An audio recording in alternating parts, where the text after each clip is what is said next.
to me! Heels inbound!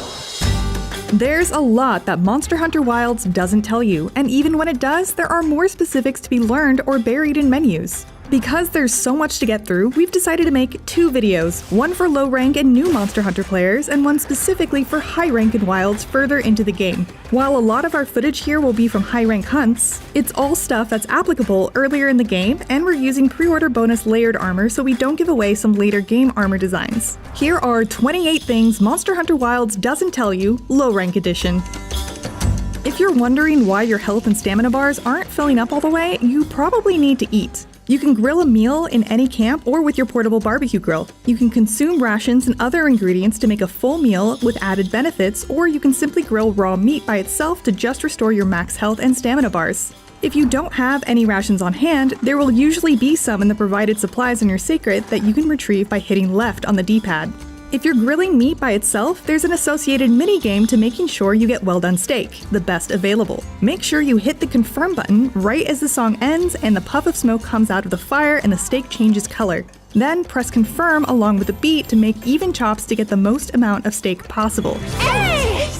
You can hold L1 at any point to see how long your current meal will give beneficial effects. And it stops ticking down while in camp, so you don't have to rush through your preparations quickly. Gemma often tells you at the smithy that preparation and knowledge are your 2 strongest weapons, and that is actually practical advice. Your large monster field guide provides the latter, as it will tell you enemy weak points and breakable areas, certain tells before attacks, which elements, status effects, and items are most effective on them, and what materials you can expect along with their rarity in receiving them. Some monsters require you to break or carve removable parts of their bodies, such as tails, in order to receive specific materials. So make sure to consult the guide before wasting time grinding them. Not all of this info is available until you beat the monster for the first time, but it will help with repeated hunts. If you need to sever a tail in order to carve it, blunt weapons can't, so prepare accordingly. Though Alma helps you choose a weapon at the start, all 14 weapon types and a variety of armor are in your box from the very start of the game. Check it out by changing your equipment inside of your tent. The armor all has the same defense, so choose what you like based on style or, more practically, armor skills. There's even a set to maximize gathering if you want to go out to collect materials.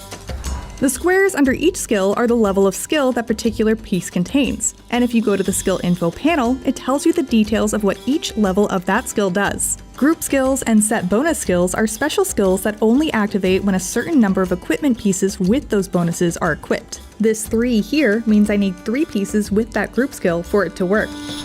Capturing endemic life is done by using the capture net after equipping it, but large monsters are captured by catching them in a trap and then hitting them with trank bombs, trank ammo, or trank throwing knives after they're weak enough to be captured. A good indicator is when your palico tells you they're looking weak, or if there's a skull symbol pulsing next to them on the minimap. They'll also limp when they're weak enough to be captured. There are fewer reasons to capture in Wilds, but some quests demand it, so it's good to know for when you need to. There are actually 2 places to find weapon tutorials and tips. The first is under Weapon Controls, where you can see controls, weapon properties, and recommended combos. But go to the play guide to find the tutorial list and the tip list, which both offer additional, different information for each weapon. And remember, you can test out the weapons in the training area. There's nothing better than slamming a monster with a fully charged attack. But some charges can take a while, even with skills that make it faster when equipped. Thankfully, several weapons with charge abilities can have their charges cheated. For instance, greatsword users can tackle in between charge phases to start charging a more powerful swing without letting the other ones go, so you can more quickly get to the coveted true charge slash. If you're having trouble landing the big hit, there's a good chance there's a trick to getting there faster. While in the Transfer Items menu, press in on the left stick to bring up the Manage Loadouts menu. Using a loadout will automatically put away everything not included in the loadout and restock everything that is. This makes prepping between quests a breeze. There are some simple loadouts to choose from already, too. We'd suggest adding Nullberries to Loadout 3 as a good start. You can also set loadouts for your equipment too by pressing in on the left stick when under Change Equipment. This will be more important later in the game when you've unlocked a wider variety of armor, weapons, and skills. This one is cheating a little bit, since they do tell you once you reach high rank, but don't worry about crafting layered armor when still in low rank. Layered armor in the Monster Hunter series is just the look of an armor set without the stats, so you can continue to be fashionable while still getting the defense and skills you need. In Wilds, every set of high rank armor that you craft doubles as layered armor, so you can toggle on the look of it while still equipping what you want. Equipment appearance can be changed in your tent. You'll spend much of your time hunting monsters while on fire or afflicted with some other type of debilitation like blast blight. Rolling significantly reduces the time of several status ailments, and you can even crouch in place to stop bleeding. If you look up in the top left corner above your health, you can see the time drop or the status completely fade once you've dealt with it. Buried in your tip list under Fundamentals are more specifics on reducing these statuses. When knocked to the ground, you'll sometimes be helpless to an enemy follow-up. If you're not stunned or paralyzed, you can call for your Seikret while still prone, and they'll pick you up with their nose and throw you onto their back, allowing you to get away and heal up before re-engaging. You mount monsters by hitting them while you're airborne. Hang on tight. Don't get shaken off. While there's no jump button, you can jump by evading off of a ledge or jumping off of your Seikret. Triangle will do a standard air attack once you're in the air, or you can do a special air attack by pressing triangle and circle together while riding. You can also run or sprint up flat walls and press triangle to do a special falling attack with most weapons. Keep an eye on the top right for options you have while running or airborne. Many weapons also have specific abilities that let them get airborne, such as Sword and Shield's backstep charged attack. Mounting works a bit differently here than in the past. You can inflict wounds on monsters that take more damage, and you should inflict as many of these as possible by moving around the monster's back with the left stick before performing a finisher. But there's more. If you stay on their head, they'll look for a way to knock you off, often by crashing into something nearby. You can't make them turn, but they'll likely run towards the nearest surface. Use this to crash them into walls or thorns. Just make sure to keep an eye on your stamina and hold the right trigger when they're trying to buck you off, as denoted by the circle down here pulsing red. When riding between areas, keep an eye on the left side of the screen to see what can be gathered or interacted with. While on your Seikret, grab what you can by aiming your slinger with the left trigger and pressing the shown button. This will instantly equip slinger ammo if you target it, but will also grab any resources that you'll always need, like herbs, honey, or various mushrooms. Interactable traps also show up here, so you can tell one is close without having to scan the environment first. If you see a material pop up in your left but don't see it, hold L2 and press up or down on the D-pad to select it, then press the circle or B button to gather it with your hook slinger. Getting KO'd by a monster, affectionately called carting by Monster Hunter players, will send you back to the nearest camp. I know it's easy to feel rushed when on a time limit for a hunt, but use this time to resupply your materials or change out weapons or gear if you need to. Just entering the tent will automatically sharpen your weapons as well. The Affinity stat returns in Wilds and still behaves differently than Critical Chance in most other video games. A positive affinity is your chance to critically hit an enemy, but a negative affinity is your chance to perform a weaker hit on your enemy than your weapon's stated damage. This is why many weapons with negative affinities have higher overall damage numbers than other weapons of the same rarity. It's like using an axe in an old turn-based RPG. It may have a higher overall attack, but some of your hits will be duds.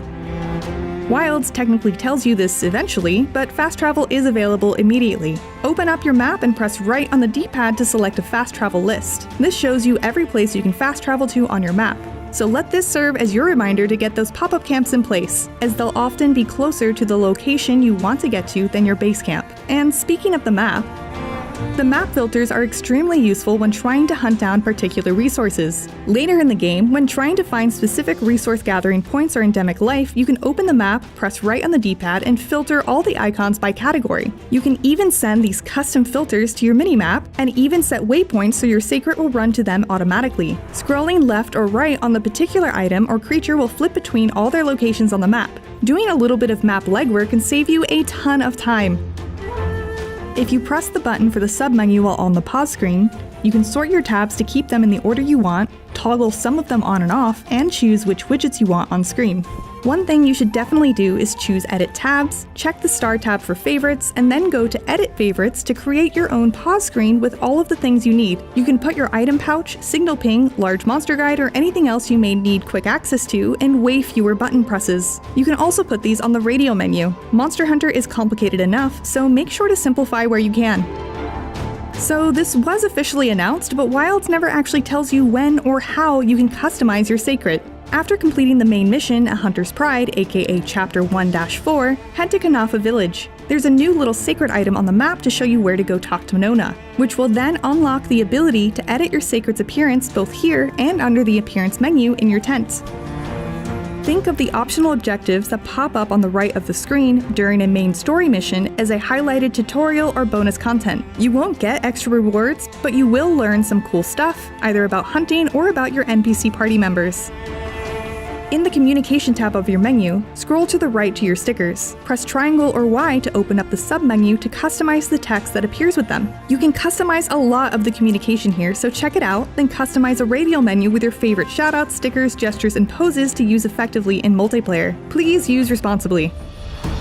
Go to the Info tab in the menu and choose Hunter Profile. Tab to the left to edit everything from your post to your background and even your title and widgets. To edit your title, choose Edit Top Page Widgets, click on your title with X or A, then press triangle or Y to edit it. You'll unlock more titles, poses, backgrounds, and more as you play and accomplish certain tasks. While forging armor at the smith, press Y or triangle to open the submenu, then toggle comparison to directly compare your current armor to the prospective equipment piece. We personally prefer this view. Speaking of the smithy, press R1 to tab to the equipment menu so you can change and customize your equipment right there without needing to return to your tent. Items on the map with a question mark symbol are called special items and are kind of akin to account items in Monster Hunter World, as they grant points to use in various ways. But they have another purpose too. You can trade some of these, like shiny treasures, for items such as meal ingredients from NPCs. Later on in the game, these are used to trade for special materials to unlock new armor too, so it's always a good idea to gather them when you see them. While monsters won't drop crafting materials or wyvern tears like they used to, they'll still drop shiny things on occasion. Special slinger pods like heavy blunt pods and heavy slicing pods. These can stun a monster with just one blow and deal a surprising amount of damage, so make sure to pick them up and make use of them. A link party is what you'll want to be in if you want to play through story with friends. This is the only way automatic invites are sent to everyone in a party, so it makes it much more streamlined. Don't miss our full multiplayer guide for more details on this one, as there's just too much to get into here. A slight spoiler on game structure, the campaign almost acts as an extended tutorial. Many of Wild's systems don't really need to be engaged with until you see credits, after which you become much more self-guided. Don't worry too much about armor and weapon skills until you get there, unless you're struggling. Almost all of your equipment will immediately be replaced by something better. If that seemed like a lot, don't worry, it will all become second nature as you get used